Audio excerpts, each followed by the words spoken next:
welcome to Daily Dispatch powered by HSBC. I'm Priya Sheth, and joining us on this conversation is Akash Gehani from Instamojo. Thanks, Akash, for joining us today. We've seen a phenomenal growth over the last couple of months, and specifically, I believe with the launch of a beta version, we've seen users, really grow fivefold. So, tell us a little bit about how the last couple of months have been for you in terms of overall growth. I think thanks for the invite first of all.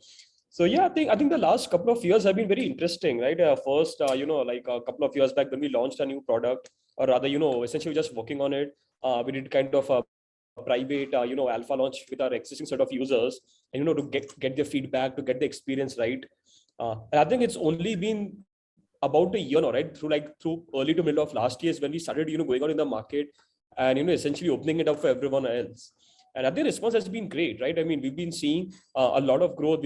We've been seeing a whole lot of categories coming in. We're going through this B2C wave today, right? Where everyone realizes that, yes, it's very easy for me to start a business. I can sell directly to businesses to consumers out there.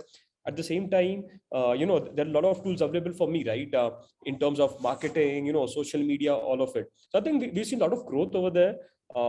The number of business, I mean, one of the things we always used to hear about earlier is that Indian businesses, especially the smaller ones, are not will not ever pay a subscription fee or something, right? They will not pay for a SaaS product, and I think that is getting turned around on its head right now. So we're seeing an increased willingness of users to pay, and as long as they see value, as long as the pricing is something which kind of works for their business, we've seen that happen, right? So I mean, over the last year, the number of paid subscribers for us has grown by 10x. And of course, it's still early days. I mean, it's on a small base, so you can't really say much. But I think what we also expect is this number to grow another 10x over the next couple of years. So I think we're looking forward to continuing this growth as well as enabling the entire D2C ecosystem of sorts. Right, Akash, tell us a little bit about what your focus areas will be for 2022 in terms of the kind of growth pillars that you've set for yourself. So I think I think there are multiple levers that we are looking at. The first is, of course, right, essentially just keep growing in terms of what we do, right, in terms of the number of users and businesses who come on Instamojo. How many do we power? How many are able to set up a store and sell online?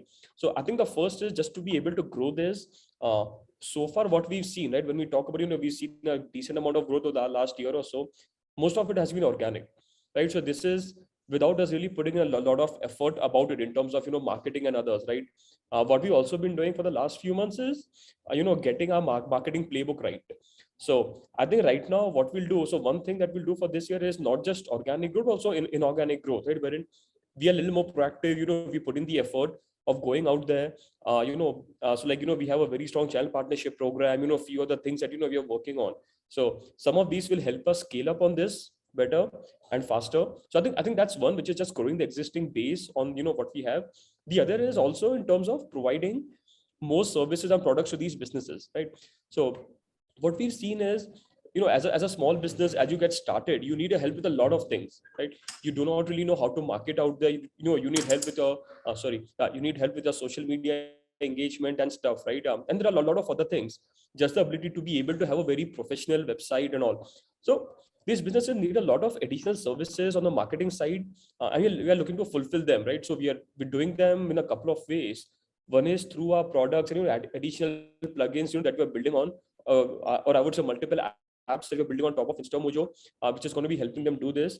And others through a partner ecosystem that you're working on. So our partners come in and provide these additional services to the businesses. So I think those are the two things that you're looking at broadly. One is just going deeper and expanding the base, and the other is growing wider in terms of what kind of products and services can be built for these businesses. Right. Will this kind of expansion require funds? Will you be looking at raising some funds to power this kind of growth? Yes and no. So at this point, we're not really looking. I think we are fairly well capitalized in that sense.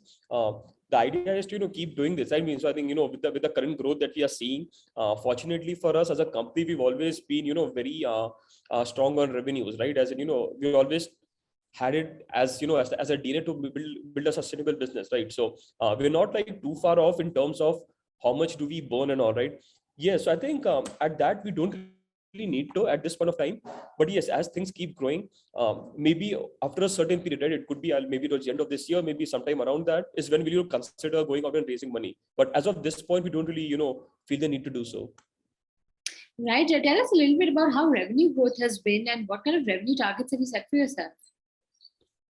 So without going into specific numbers, couple of things that I could kind of tell you is today we are at or rather just about a year back, right? Practically nothing, right? Just like a couple of percentage of our total revenue would be coming from the entire new business that we spoke about, right? Which is about providing enabling the entire e-commerce system, providing e-commerce services to these businesses. Today that's about 15 odd percent, right? 15-20%, right? So I think that's been growing very sharply. At the same time, the existing revenue which we had, right, from the legacy payments business has continued to remain stable. So what we'll see is, something similar on that front, while the existing or rather the payments, business would be stable, would grow at of course, at a much smaller pace, but that will continue to hold strong. What we expect is the e-commerce bit to actually, become a much bigger contributor. So going from 15-20% today, it should be about, about a third of our revenue sometime towards, sometime next year. So I think that's something that we are seeing. At the same time, today, so what I can say is couple of years later, right? I mean, today we have about, roughly 2,000 to 3,000 odd premium subscribers, right? These are businesses who have set up a store, who are paying us for the premium product, so on a recurring basis. That number would, grow 10x over the next couple of years. That's what we're looking at, enabling at least about 30 odd thousand independent, D2C brands in the next couple of years. So I think that's like kind of one of the targets that you're working on. All right, Akash, we wish you all the very best in your journey going forward. Thanks for joining us today, and thank you so much for being part of the Daily Dispatch.